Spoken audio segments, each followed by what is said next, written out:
Vachana, a beautiful poem written by Basavanna and translated in English by A.K.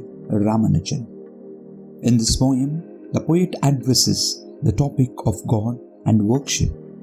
He states that the rich makes temples for Shiva and asks what the poor must do to prove their faith. The poet then provides his solution to this question by suggesting that the poor make their bodies into temples for the worship of God. The rich will make temples for Shiva. What shall I, a poor man, do? The poet says that the rich will make temples for Shiva. He asks what he, as a poor man, shall do. Rich devotees have the money and the means to finance temples for the gods that they worship, but the poor do not. So, the poet asks what alternative the poor have to show their devotion and faithfulness. My legs are pillars, the body the shrine, the head a cupola of gold. Listen, O Lord of meeting rivers, things standing shall fall, but the moving ever shall stay.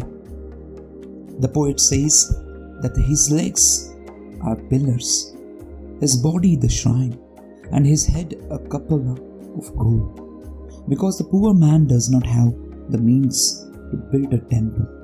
He must make his own body into a temple for worshipping his gods. The poet compares different parts of the body with the different parts of the temple structure.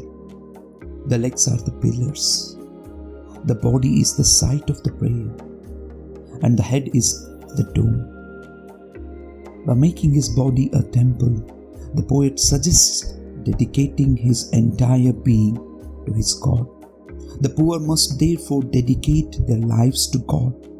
The poet then calls to the Lord of meeting rivers, his chosen God, Lord Shiva at Kudala Sangama. He declares that things standing shall fall, but the moving ever shall stay.